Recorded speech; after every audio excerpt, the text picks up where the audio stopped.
Thanks, Nello, for the nice introduction. And of course, I would like to thank the organizers of this workshop, Anna, Maria, and Mario, for inviting me today and to give me the opportunity to talk about what I'm doing in the past few years or so. Basically, what I'm going to do today is to do two things, actually. The first one is to question one of the basic assumptions behind much of the current research in machine learning and pattern recognition. And then I will argue for a holistic perspective for pattern recognition, a perspective whereby, using the famous Gestalt motto, the whole is more than the sum of its parts, and where relational information and contextual information play a more important role than they play today. Given Nello's introduction and given the discussion we had yesterday in the panel, you won't be surprised if the first part will have a light philosophical flavor.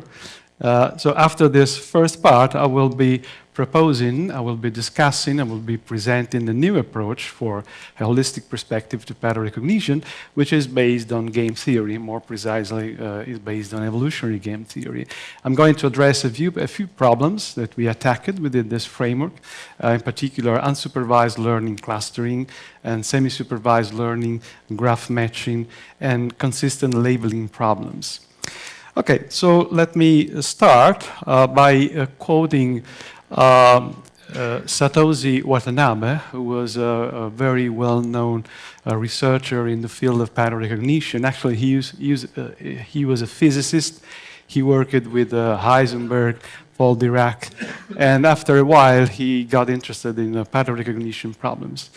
He was very influential in the 80s, in the 70s, and he wrote exactly 30 years ago this very deep and nice book, which nowadays is kind of forgotten, but I would recommend you as a very nice reading. So basically, Watanabe in this quote basically reminds us that we are kind of all Aristotelians, in the sense that what we do in pattern recognition and machine learning is deeply grounded into an Aristotelian philosophy, whereby the objects that we want to classify and we want to cluster, etc., do possess essential properties. So basically, objects are characterized by essential properties and accidental properties.